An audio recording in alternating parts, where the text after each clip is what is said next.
দিগন্ত বিস্তৃত ফসলের মাঠ, সবুজের গালিচা, আঁকাবাঁকা মেঠো পথ আর পাখির কলতান, এই সব কিছু যেন হাতছানি দিয়ে ডাকে প্রকৃতির কোলে। আজ আমরা এমনই এক রূপময় গ্রামের গল্প শুনব, যেখানে প্রকৃতি তার সব রূপ ঢেলে দিয়েছে।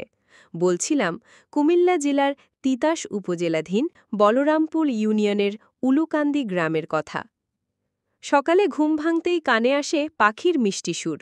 ঘুম জড়ানো চোখে ঘরের বাইরে পা রাখতেই মন জুড়িয়ে যায় চারিদিকে সবুজের সমারোহ দেখে। বিলের ধার ঘেঁষে যে গ্রাম, তার চারপাশ যেন শিল্পীর তুলিতে আঁকা এক বিশাল ক্যানভাস। বর্ষায় যখন চারপাশে থই থই পানি, তখন মনে হয় যেন গ্রামটি জলের বুকে ভাসছে। সেই সময় ডিঙি নৌকা করে গ্রাম ঘুরে বেড়ানো এক অসাধারণ অভিজ্ঞতা। শান্ত জলরাশির ওপর দিয়ে ধীর গতিতে নৌকা চলে, আর দুপাশে দেখা যায় নতুন প্রাণের আগমন। গ্রামের পাশ দিয়ে বয়ে গেছে তিতাস নদী। এই নদী উলুকান্দি গ্রামের এক অবিচ্ছেদ্য অংশ। সকাল সন্ধ্যা জেলেরা মাছ ধরে, আর শিশুরা নদীর ঘাটে জলকেলি করে। বিকেলে নদীর পাড়ে বসে সূর্যাস্তের মনোরম দৃশ্য দেখা এক অন্যরকম শান্তি এনে দেয়। আকাশের বুকে লাল কমলা রঙের ছটা, আর সেই আলো নদীর জলে প্রতিফলিত হয়ে তৈরি করে এক মায়াবী পরিবেশ। এই দৃশ্য যে কোনো শহুরে ক্লান্তি ভুলিয়ে দিতে যথেষ্ট। শীতকালে উলুকান্দি গ্রামের রূপ আরও মোহনীয় হয়ে ওঠে। সরিষা ফুলের হলুদ গালিচা বিছিয়ে যায় মাঠের পর মাঠ। দূর থেকে দেখলে মনে হয় যেন প্রকৃতি তার সব রং ঢেলে দিয়েছে এই গ্রামে। ভোরের কুয়াশায় ঢাকা সরিষা ক্ষেত আর শিশির ভেজা ঘাসের ডগায় যখন সূর্যের আলো পড়ে, তখন সেই দৃশ্য চোখ জুড়িয়ে দেয়।